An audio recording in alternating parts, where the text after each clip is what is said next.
Hola, Guillermo Lipis, ¿cómo anda? Buenos mediodías para usted. Buenas tardes, Marcos, y a toda la audiencia. ¿Cómo estamos? Bien, bien. Hoy Me está usted cambiaron el nombre del cumpliendo, Zócalo, ¿eh? Lo ¿cómo? lamento por Marita, no por mí. Sí, usted en realidad se le iba a decir, está ocupando el lugar de Marita y ya lleva el nombre, pero no, ya se lo cambiaron, ya está, ya está. El Ya problema está es cuando todo. Marita vayan a buscarla. No va a ser para mí No, el no. problema. Marita está siempre con nosotros, quédese tranquilo. Está acá, está acá. ¿Cómo está, Lipis? ¿Cómo anda? ¿Cómo anduvo esta semana? Acá estamos con un domingo con lluvia. Oh, Ha bajado mucho la temperatura. Ayer llegamos a tener aquí 32 grados en Buenos Aires y hoy ya bajó a menos de 20. Está fresquito, lloviendo, nublado. Así que no una, sabemos si estamos en invierno, en verano. Es así este país. es, No es da, una, no da respiro. una primavera falluta. Y bueno, hay tantas cosas fallutas, políticas fallutas, No me dirigentes diga. fallutos, hay tantas No, cosas no fallutas. le puedo creer. Una más, No una le puedo más. creer. Bueno, esta semana, si uno tuviera que hacer una breve síntesis de algún hecho destacado, en este caso dentro de la comunidad judía, yo diría que fue el nuevo reconocimiento que ha hecho la dirigencia de AMI y los familiares de desaparecidos judíos de la Argentina a justamente sus familiares y amigos desaparecidos. Siempre, en general, a ver, hace 20 años que la AMIA, bajo la presidencia en ese momento de Abraham Kabul, decidió reconocer, luego de mucho tiempo, digamos, de queja de parte de los familiares de desaparecidos judíos en la época de la dictadura, eh, justamente un homenaje a estos muchachos y muchachas que fueron desaparecidos y que se estima entre 1.800 y 2.000 jóvenes. No es una cifra que esté confirmada, es una cifra estimada. Eh, en su momento y a partir del homenaje que decidió hacer la AMIA bajo la presidencia de Abraham Kabul, ininterrumpidamente, incluso en época de pandemia se hizo en forma online, se viene recordando este hecho de congoja, digo yo, por haber generado la desaparición de entre 1.800 y 2.000 jóvenes durante el proceso de la dictadura argentina y también dentro de América Latina. Este acto, sí, Marcos, perdón. No, no, no, pensé que iba a decir algo más. Que este año que pasó. No, en principio, digamos, la Asociación de Familiares de Desaparecidos Judíos tiene un origen binacional. Fue una comisión constituida por gente en Israel, por exiliados y por gente que en su momento hizo aliá, y por algunos padres, sobre todo padres, madres, de desaparecidos judíos quienes habían tenido un muy mal trago, una muy mala experiencia general cuando fueron a denunciar la desaparición de sus hijos o hijas ante las autoridades de la DAIA, ¿eh? Donde se preocupaban en definir que las dictaduras en sí mismas en Argentina no fueron antisemitas, sino que el antisemitismo fue ejercido dentro del proceso de gobierno dictatorial una vez que esos muchachos o muchachas secuestrados en forma ilegal eran reconocidos como judíos por los secuestradores y que en ese caso podían recibir doble, triple o cuádruple sesiones de torturas variopintas. ¿Cuál era la Fue un tema. diferencia? ¿Cuál fue la diferencia? No, ¿cuál era la diferencia que planteaban con que la dictadura no era antisemita, sino que se transformaba en antisemita cuando descubrían que a quienes habían desaparecido eran judíos? Porque lo que decían con esto es que las dirigencias, las cúpulas militares, no eran antisemitas, sino que ese antisemitismo era ejercido por los subordinados en los campos de concentración clandestinos. De esa manera se generaba, y cada uno lo va a ver como lo quiera ver, pero digamos, yo me hago cargo de lo que digo en todo caso, una cierta bonomía de la dirigencia comunitaria hacia las dictaduras en ese momento con las cuales ellos entendían que tenían que seguir manteniendo algún tipo de contacto y comunicación. Lo cierto es que ninguno de los jóvenes que fueron secuestrados en forma ilegal luego pudieron ser aparecidos, digo yo, como para poder salvar sus vidas. Los judíos que pudieron marcharse a Israel, que fueron al exilio, siempre fueron judíos que nunca, perdón este contrasentido de las palabras o este juego de palabras, nunca estuvieron en condiciones secuestrados, desaparecidos. No es Sí, verdad. gente que... A ver. No es verdad. Yo y solamente yo tengo 2 testimonios de 2 amigos que sí fueron secuestrados, torturados y dejados en libertad. Sí, pero seguramente antes fueron blanqueados. Eso es lo que quiero decir. No, no, no. No, no. No, no fueron Bueno, blanqueados tampoco. no Discúlpeme son que lo casos que estén diga, ¿no? registrados, no son casos que estén registrados y que por lo menos la Embajada de Israel tampoco los reconoce como tal. Uno de La ellos, gestión... le digo más, uno de ellos fue testigo en uno de los juicios contra los torturadores. La historia no indica eso, yo no estoy diciendo que no exista. De hecho, hay una cantidad importante de desapariciones que nunca fueron, por ejemplo, en su momento denunciadas por los familiares por temor a represalias, y no hablo exclusivamente de judíos. Ahora, la historia lo que dice es que Israel nunca logró rescatar de centros clandestinos de detención a judíos, sí de cárceles una vez que hayan estado blanqueados. Por eso, digo, es una diferencia, pero una vez que hayan sido blanqueados, en algunos casos sí pudieron salir del país gracias a la gestión de determinados funcionarios, en su momento, sobre todo Piña Bibi, que estaba trabajando en la Embajada Argentina en Israel, que fue quien, entre otros, fue el encargado de sacar a Jacobo Timerman en su momento y acompañarlo hasta Ezeiza cuando Jacobo salió del país. La historia oficial indica eso, las investigaciones indican eso. Por eso te digo. Bueno, yo tengo 2 casos muy cercanos, por eso se lo digo, porque lo tengo muy presente. Uno incluso, como son las vueltas de la vida.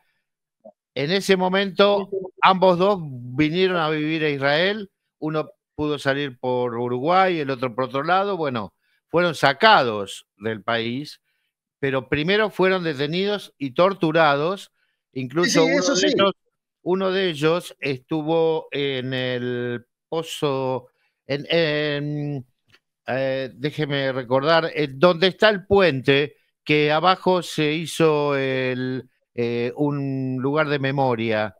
No sé si usted recuerda, en Buenos Aires usted lo debe ubicar mejor que yo, uno de los centros de detención que estaba abajo de un puente, no el Olimpo, Pozo de Banfield, no sé, uno que está abajo de un puente en Buenos Aires, en Capital, y que están las historias de cada uno de ellos y la historia de él está escrita ahí. Y bueno, y él fue testigo en el juicio a los militares que tenían que ver con ese centro de detención. Por eso, no quiere decir, yo quiero insistir en esto, no quiere decir que no haya habido liberados en su momento y que hayan sido secuestrados y hayan estado en condición de detenidos desaparecidos. Estoy diciendo que solo pudieron salir, y esto es lo que indica la historia, una vez que fueron blanqueados, pasados. Le digo que no porque salieron incluso en forma clandestina, así que no. No importa, si salieron de forma clandestina es porque antes fueron liberados. Si fueron liberados, tendrían fueron liberados en medio de la calle, después de haber sido torturados, sin cordones en los zapatos, totalmente destruidos, irreconocibles cuando llegaron a algún lugar de donde estaban sus familias, eran totalmente irreconocibles, prácticamente cadáveres caminando, que asustaban, y hasta que se recompusieron y bueno, pudieron salir ellos y sus familias a Israel, ¿no? En ambos casos estaban a punto de ir a Israel. Hubo una corriente en su momento que la agencia judía incluso hizo producir en todo esto, en determinados lugares de los ríos que vinculan, sobre todo la provincia de Entre Ríos, con algunas localidades uruguayas en particular, sobre todo por la zona de Concordia, que cuando bajaba el río, en ciertos horarios había gente que cruzaba y era uno de los pasos fronterizos, ilegales en ese caso, por los cuales alguna gente salió vía Entre Ríos y vía Concordia a Uruguay. De estos casos hay algunos, hay historias, por eso digo, pero a lo que voy, y retomemos este tema en todo caso, es, hoy no, en la semana se realizó por 20ª vez el acontecimiento de la recordación. En este caso, por los familiares hablaron 2 personas, Dafne Cosoy, que es hija de 2 sus dos padres desaparecidos, y Julián Sher, hijo del periodista deportivo Ariel Sher. Julián es sociólogo, él escribió un libro, tiene dos libros escritos, uno sobre los desaparecidos de Racing, son fanáticos de Racing, él, el padre, su hermano. Y en todo caso, lo que se hizo en general en este caso, en particular en el auditorio de la AMIA, es recordar este tipo de cosas, la situación económica de aquella época, asociándola mucho a la situación actual del país como política de Estado, y cómo hacía falta un sistema de represión para poder generar un modelo económico de imposición que poco tenía que ver con la idea de la justicia social. Como de costumbre, no había dirigentes de DAIA presentes. La DAIA hasta este momento, más allá de su justificación de algún tipo de autocrítica, donde han pedido algún tipo de disculpas y perdón, no han podido reunirse todavía en todo este tiempo con los familiares de desaparecidos para poder generar una discusión real, dura, frente a este tema. Y es un tema que se va licuando, apagando con el tiempo, porque, por ejemplo, en este evento, en el auditorio de AMIA, solamente a esta altura quedaron dos madres de Plaza de Mayo de origen judío con vida que estuvieron presentes. Lentamente los padres de los desaparecidos van falleciendo, y si bien van tomando la posta los hijos, los hermanos, las esposas, los esposos, las familias nodales de esos chicos desaparecidos van desapareciendo. En este caso estuvieron Vera Harach y Clarita Weinstein, que es la madre de Mauricio Weinstein, uno de los dos israelíes desaparecidos en el periodo de la dictadura en Argentina. ¿Usted me quiere decir que en el acto que se desarrolla en el mismo edificio donde funciona la DAIA? Exactamente. Donde ya hace unos años, yo recuerdo, cuando yo todavía estaba en Argentina, que ya se había hecho un monumento recordatorio a las 2000 víctimas de la dictadura. Sí, hay una placa instalada. Lo que pasa es que hay una clara diferencia a distinguir entre los funcionarios y los dirigentes de la DAIA y la AMIA. La AMIA tomó una posta de una decisión que tendría que haber sido política, que de hecho lo fue, pero que bajo esas condiciones le hubiera correspondido a la DAIA y no a la AMIA generar esto. El problema es que la DAIA no ha hecho una autocrítica seria respecto de sus funciones durante la época de la dictadura, que estaba en ese momento bajo la presidencia en DAIA de Nehemías Resniski. Nehemías Resniski tuvo en su momento desaparecido a su hijo, y a partir de ciertas presiones fue recuperado, fue liberado en ese momento, y lo que los familiares de desaparecidos, en su momento dirigidos, encabezados por Marcos Weinstein, ya fallecido, un médico psiquiatra, como digo, fue el esposo de Clara, el padre de Mauricio, el israelí desaparecido. Lo que criticaba no era la gestión de Resniski frente a los militares para la recuperación de su hijo, sino que él, luego de recuperar a su hijo, no renunció a su cargo en la DAIA, con lo cual terminó dejando de rehén, en palabras de Marcos en su momento, a toda la comunidad judía, porque a partir de eso había determinados favoritismos o pedidos de militares de la dictadura que hacían vía la DAIA y que la DAIA en general no se negaba a cumplir. Esto es algo que en su momento la DAIA no hizo una autocrítica, si bien en su momento hubo un acto y una carta con pedido de disculpas a los familiares, una carta y un pedido que los familiares separaron y dijeron, lo vamos a pensar. Bajo esas condiciones el intento era generar una especie de reunión entre los familiares y los dirigentes de la DAIA, cosa que nunca ocurrió y hasta el día de hoy no ocurre. Y como dato curioso, está por suceder un nuevo acto eleccionario en DAIA, y que yo sepa hasta hoy, habiendo pasado menos de una semana de ese acto en AMIA, ninguno de las dos personas que se están postulando a presidentes de DAIA estuvieron en el acto el otro día en recordación de los desaparecidos. Quiero decir, perdón, ¿candidatos de DAIA o de AMIA? No, candidatos para la DAIA. Ajá. Que no tienen ningún tipo de compromiso, no deberían tenerlo con las políticas pasadas de la dirigencia o de la institución. Ellos pueden traer sus propios reconversión, que de hecho lo hacen en términos políticos, sobre cómo plantearse frente al fortalecimiento, por ejemplo, de las instituciones DAIA, filiales del interior del país, de las provincias, cómo pararse frente al gobierno, pero no han hecho mención sobre cómo pararse frente a los familiares de desaparecidos judíos. Bueno, de paso voy a hacer el chivo de un libro de un amigo que habla del tema. ¿Puedo? Lo tengo acá para buscar, ¿eh? Hay un libro que escribió el señor que está hablando conmigo, el señor Lipis, que se llama Sicarón, quiere decir memoria, y que habla sobre los judíos y militares bajo el terror del Plan Cóndor. Habla no solo de el trato a los judíos que fueron desaparecidos, detenidos desaparecidos en la Argentina, sino que también habla de algunos casos en países de alrededor, Uruguay, Paraguay, si no recuerdo, Brasil, ¿puede ser? Sí, Paraguay. Las dictaduras funcionaron en tándem. Ok. Esto también hay que entenderlo, incluso con lo que fue... Sí, Bolivia, también Ecuador, digamos, funcionaron en tándem, incluso hubo como intercambio de prisioneros. También hubo intercambio de prisioneros judíos. También lo hubo.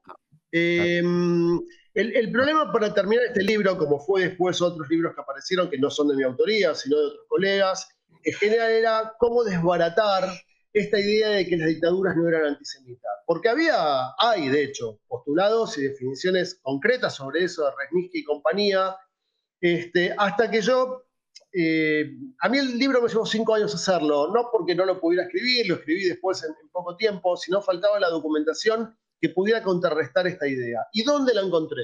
La encontré en los archivos del terror de Asunción del Paraguay. Los archivos del terror son los archivos en su momento encontrados de todas las dictaduras latinoamericanas, concentrada la documentación en los servicios de inteligencia de Paraguay, descubiertos por Martín Almada. Martín Almada, un periodista de renombre paraguayo, ya fallecido, perseguido por la dictadura de su país, exiliado en Estados Unidos en su momento. Cuando decidió volver a Asunción, luego de un tiempo, pidió a la justicia los archivos de inteligencia que tenían en su contra. ¿Qué pasó? La justicia determinó de que no había archivos, de que supuestamente la dictadura paraguaya había destruido todo, hasta que recibió un llamado de una mujer despechada, de un militar paraguayo de inteligencia, que sin dar en ese momento su nombre, le dijo a Martín Almada dónde se encontraban toda la documentación que supuestamente estaba destruida, pero que no estaba destruida. Eso ocurrió, le dio la dirección de una comisaría de una localidad, creo que era 40, 42 kilómetros de Asunción. Martín Almada lo denunció a la justicia, fue con prensa y con un fiscal, y descubrieron en una oficina cerrada con candado una montaña, literal, montaña de documentación y papeles, que es lo que luego se llamó los archivos del terror, porque eran documentos secretos de los servicios de inteligencia y militares de todos los países del continente, donde se concentraba en ese lugar la información de servicios de inteligencia vinculada con los servicios de represión en cada uno de sus países. Ese material, Martín Almada lo donó al Poder Judicial paraguayo, quien con ciertos créditos internacionales reconstruyó un archivo que hoy se llama los Archivos del Terror, donde uno puede conseguir, digo adquirir no porque la compra, sino disponer de información incluso vinculada sobre qué pasó con los ataques antisemitas en las dictaduras, las desapariciones y los seguimientos a judíos en cada uno de estos países. A partir de esto, básicamente lo que terminó contrarrestando son las declaraciones de Resnick y compañía, donde decía que los judíos no eran chupados por judíos, sino que fueron doble, triple o cuádruplemente torturados a partir de descubrir que eran judíos una vez que eran secuestrados. Está bien. Eso destrabó y abrió la llave para poder terminar el libro. Bueno, me alegro porque la verdad que el libro es un buen testimonio y vale la pena aquellos que tengan posibilidad de pasar por alguna librería y adquirirlo, no lo pidan prestado, porque también hay que vivir de esto. Así que búsquenlo el libro, vale la pena, es una parte del testimonio, es todo, por decirlo así, documental. O sea que no van a encontrar ahí opinión ni nada por el estilo, sino que hay una línea argumental que tiene que ver simplemente con lo informativo. Y hay documentación seria, porque el señor Lipis es un investigador serio, más allá de que a alguno pueda gustarle o no lo que diga. Justamente pasa eso con cualquiera de los que estemos formando Radio Nadería, cualquiera de los que estemos aquí, podemos quizás no coincidir en pensamientos con cada uno de ustedes, ni yo con ellos, ni ellos conmigo, ni con toda la audiencia, pero en ningún momento está en duda la seriedad y la profesionalidad de cada uno de los que estamos en el micrófono. Del mismo Mira, modo, Marco, para vos y para la audiencia, yo tomé la precaución en el libro de armar una adenda documental, porque acá la cuestión no se trata de discutir de que si lo que yo digo es verdad o no es verdad, si tengo razón o no tengo razón. La verdad que no. Se trata de rebatir la documentación encontrada, tanto en Nueva York, en algunos archivos de organizaciones judías, donde también estuve, como en los archivos en Asunción. Tienen que rebatir eso. Cuando hay una documentación, por ejemplo, encontrado en Asunción, donde dice que si por la frontera entre Formosa y ciudades paraguayas cruza, escuchen esto porque es increíble, integrantes de organizaciones originarias, de pueblos originarios, del Ejército Rojo japonés o judíos, tenían que ser denunciados a fulano de tal y da un nombre y da un teléfono de determinadas bases militares del lado paraguayo y del lado argentino. Esto implica que sí hubo persecución, porque no importaba quién fuera.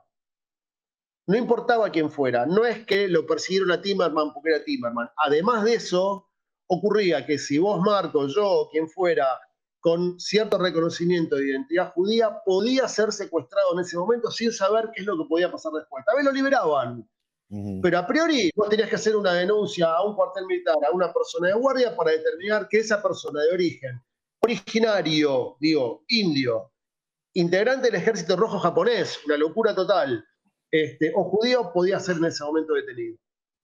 Perfecto. Lipis, es un tema que usted abrió, un tema que es amplísimo. Yo solamente me voy a permitir agregar que acá en Israel también hay un bosque de la memoria, que es un bosque que ha sido creado por justamente la Comisión de Familiares y Amigos de Detenidos Desaparecidos en Argentina, y hay un bosque que está determinado justamente específicamente para aquellos desaparecidos en la dictadura argentina del 76 al 83.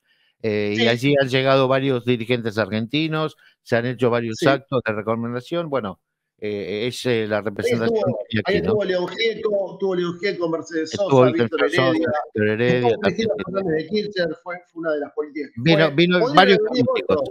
Varios políticos. Podrían haber venido otros, no fueron. Esas son decisiones personales.